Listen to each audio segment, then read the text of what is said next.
El primer momento que él me hizo la llamada anunciándome esta emergencia que se presentó con el barco Insignia Energy, nos dimos a la tarea de ponernos en contacto directamente con nuestra Armada en Colombia, particularmente con el Centro de Operaciones de Cartagena y Bogotá, con el fin de poder ayudar en esta coordinación en la búsqueda del buque. Hoy también, como lo indicaba, tuvimos una reunión virtual con el Centro de Operaciones y con algunos otros comandantes y líderes de nuestra Armada Nacional, en la cual nos hicieron una actualización de cuál han sido todas las gestiones que ellos han realizado durante estos días en los cuales se encuentra perdida esta embarcación,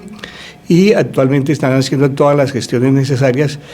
para continuar en esa búsqueda. Mañana muy seguramente habrá una búsqueda aérea que ello contribuirá a dar una mayor cobertura y a una mayor rapidez en la búsqueda de estas personas que se encuentran desaparecidas y en las cuales pues obviamente sus familiares en este momento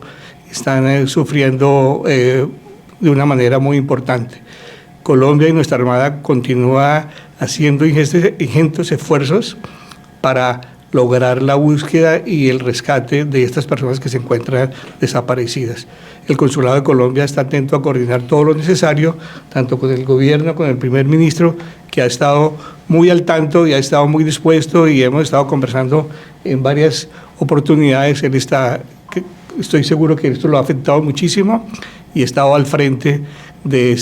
esta situación particular.